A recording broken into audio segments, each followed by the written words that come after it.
On va corriger l'exercice 1. Donc cet exercice, on vous dit que UN est une suite géométrique de raison Q.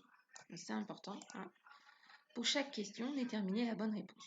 Donc c'est un QCM. Je vous rappelle la méthode à utiliser au QCM. Il faut bien lire le texte de départ parce que ça vous précise comment vous devez présenter vos réponses. Il y a plusieurs méthodes et on fera un sujet un peu plus tard où la méthode utilisée est un peu particulière, c'est un tableau à remplir, un peu comme les anciens QCM des concours ici. Mais bon, ça on en reparlera plus tard. Ici, c'était pas précisé, donc il n'y avait pas, vous pouviez en tout rien, mais attention au sujet bac. Donc ici, la première question, c'est qu'on vous dit que U0 ça vaut 8 et que Q ça vaut 0,5. Alors, U4 égale 4, U4 égale 10, U4 égale 6, U4 égale 1 demi. Alors ici, deux méthodes. Vous avez pu utiliser deux méthodes. À vous de choisir celle avec laquelle vous êtes le plus à l'aise. Attention, il y a une des deux méthodes est valable parce que de U0 à U4, il n'y a pas beaucoup de termes à calculer. Si on avait calculé U20, par exemple, ce n'était pas possible. Donc c'est celle que je vais utiliser en premier, c'est la méthode par récurrence. Je vais prendre la définition d'une suite. Je passe d'un terme au terme suivant en multipliant par la raison. Donc ici, j'ai présenté mes résultats sous forme de tableau, puisque pour moi, c'est plus simple, mais vous pouviez très bien faire une liste, U0 égale 8, U1 égale 8 fois 0,5, etc., etc., etc. Donc, je passe un terme ici au terme suivant en multipliant par 0,5. Donc, ce qui fait que U1, ça vaut 4, U2, ça vaut 2, U3, ça vaut 1, et U4, ça vaut 0,5. Donc, je l'ai ma réponse. U4 vaut 1 demi. Attention, les réponses ici, elles étaient bien présentées d'une manière particulière, puisque la réponse était mise sous forme de fraction. Ça ne doit pas vous poser trop de problèmes de savoir que 0,5, c'est la fraction 1 demi. Et donc, la bonne réponse est la réponse D.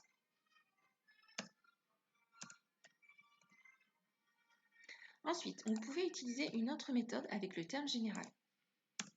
Alors ici, c'était peut-être pas celle qui était le plus adaptée parce que bon, vous n'êtes peut-être pas trop à l'aise avec cette méthode, mais si on vous avait demandé de calculer U20, c'est ce que je vous ai dit tout à l'heure, on aurait été obligé d'utiliser cette méthode de terme général parce qu'on ne peut pas se permettre de calculer 20 termes, même si ça va vite.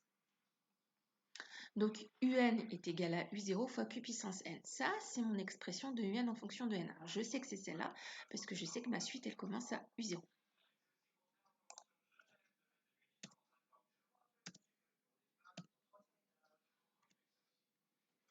Donc, je remplace Q par la valeur, enfin U0 par sa valeur et Q par sa valeur. Donc, ce qui me fait UN est égal à 8 fois 0,5 puissance N. Je remplace N par la valeur que je désire. Je veux le terme de rang 4, donc je vais remplacer N par 4. J'ai plus qu'à calculer et j'obtiens U4 égale 0,5. Donc, c'est pareil, si vous avez des calculatrices style Casio 35, votre calculatrice est capable de vous donner la réponse sous forme de fraction. Donc on retrouve bien la même réponse, c'est la réponse D. Donc jusque-là, tout va bien. Alors, cette deuxième question, il y a certains d'entre vous qui m'ont envoyé un petit message en me disant qu'il y avait un problème. Alors effectivement, on va vite s'en apercevoir. Ici, on me donne U3 égale 27, Q égale à moins 3, et on me demande de calculer U5. Donc, je vais faire, c'est pareil, je passe de U3 à U5, je ne vais pas m'amuser à faire le terme général, surtout que ici, le premier terme, je ne l'ai pas. Alors, il existe une formule sans avoir le premier terme, je ne vous la donne pas pour ne pas vous embrouiller la tête, mais s'il y en a que ça intéresse, je peux vous la donner. Donc, je vais faire simplement par récurrence. Donc, je commence au rang 3, 4, 5, puisque c'est ce qui m'intéresse. Et je sais que ma raison, c'est moins 3. Donc, je vais faire le premier terme, terme de rang 3, 27. Et il suffit de faire 27 fois moins 3, moins 81. Et moins 81 fois moins 3 égale 243. Donc, on voit bien que ici, je n'ai pas la réponse. Et effectivement, on est en présence d'une suite arithmétique.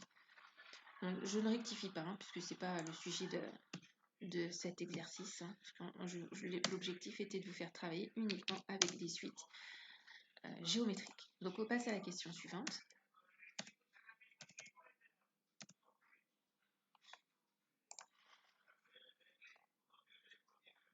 Ici, On vous dit U7 égale à 12 et U8 égale à 6. Alors, U9 égale à 2, égale à moins 3, égale à moins 2, égale à 3. Alors, cette question, elle est quand même un petit peu plus délicate parce que je ne connais pas la raison. Par contre, ce que je sais, c'est que je passe d'un terme au terme suivant en faisant fois la raison. Pour avoir la raison, si j'arrive à faire l'opération inverse, c'est-à-dire la division, je vais peut-être pouvoir obtenir sa valeur. C'est ce que je vais faire ici. Je vais diviser le terme suivant par le terme précédent et je vais pouvoir obtenir la raison. Alors, je n'ai pas fait de petit schéma, hein, mais vous, rien ne vous empêche d'en faire un.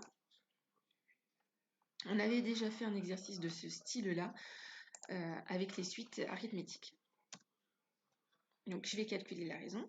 Pour faire ça, je vais diviser U8 par U9. Et donc, j'ai plus qu'à remplacer, ça fait moins 6 divisé par 12. Je calcule et j'obtiens la raison égale moins 0,5. Une fois que j'ai fait ça, pour calculer U9, c'est assez facile. Hein, j'ai plus qu'à prendre U8 et à multiplier par la raison. Donc, U9 est égal à moins 0,5 fois 8. Alors, attention avec les suites arithmétiques et les nombres négatifs, hein, puisque quand on a une raison négative, on a l'alternance d'un terme positif et d'un terme négatif. Donc, j'ai plus qu'à calculer, moins 0,5 fois moins 6, et j'obtiens 9. La réponse, c'est la réponse D. Question suivante. U4 égale moins 60, U8 égale 10. Alors, la raison, c'est ça, 1 16e, 1 demi, 2 et 37,5. Cette question, c'est pareil, elle n'est pas évidente du tout, hein, puisque on me demande une raison, alors que ce que je connais, ce n'est pas deux termes qui se suivent. Alors, ce qui est le plus facile à faire ici, c'est d'essayer d'éliminer, de réfléchir, d'éliminer des réponses et d'essayer les réponses qui restent. Alors, je réfléchis, je vois que mon terme U4, ça vaut 160, que mon terme U8, ça vaut 10. Donc, en fait, que mes termes diminuent. Hein, ils sont de plus en plus petits. Je sais qu'une suite géométrique, c'est une multiplication. Alors, une multiplication, ça a plus l'habitude d'augmenter, hein, d'avoir des termes de plus en plus grands. Sauf dans un cas, c'est quand je multiplie par un nombre qui est compris entre 0 et 1. Et dans ce cas-là, on diminue les termes. Mais ça, on en reparlera dans les prochaines activités. Donc ici, je vois que x2, c'est pas possible, hein, puisque 160 x 2, ça me donne 6 x 6, 12, donc 420, 320. Donc ça marche pas. Si ça marche pas avec 2, ça va forcément pas marcher avec 37,5, hein, puisque je vais multiplier 160 par 37,5, donc je vais augmenter la valeur de mes termes. Voilà, donc ça je vous l'ai déjà dit. Ça aussi. Donc 2, c'est pas possible. Et 37,5 non plus. Donc déjà, ça me permet d'éliminer des réponses. Alors maintenant, je vais essayer chaque réponse. Je vais commencer par Q égale à 1 demi.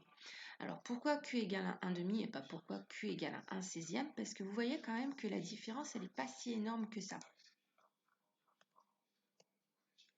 Je refais ce fameux petit tableau que j'ai fait.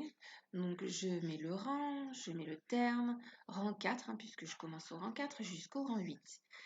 Le premier terme, c'est 160. Alors ici, pour des questions de facilité, j'ai remplacé 1,5 par 0,5. On n'était pas obligé. Vous voyez que multiplié par 0,5, c'est divisé par 2. Donc 160 divisé par 2, c'est 80. Ensuite, je fais la même chose, 40, 20 et 10. Et donc, j'obtiens bien le bon terme, parce que je sais bien que 8, c'est égal à 10. Donc là, voilà ma réponse. C'est la réponse 1. Voilà, j'espère que j'ai été claire. Allez, je vous souhaite bon courage.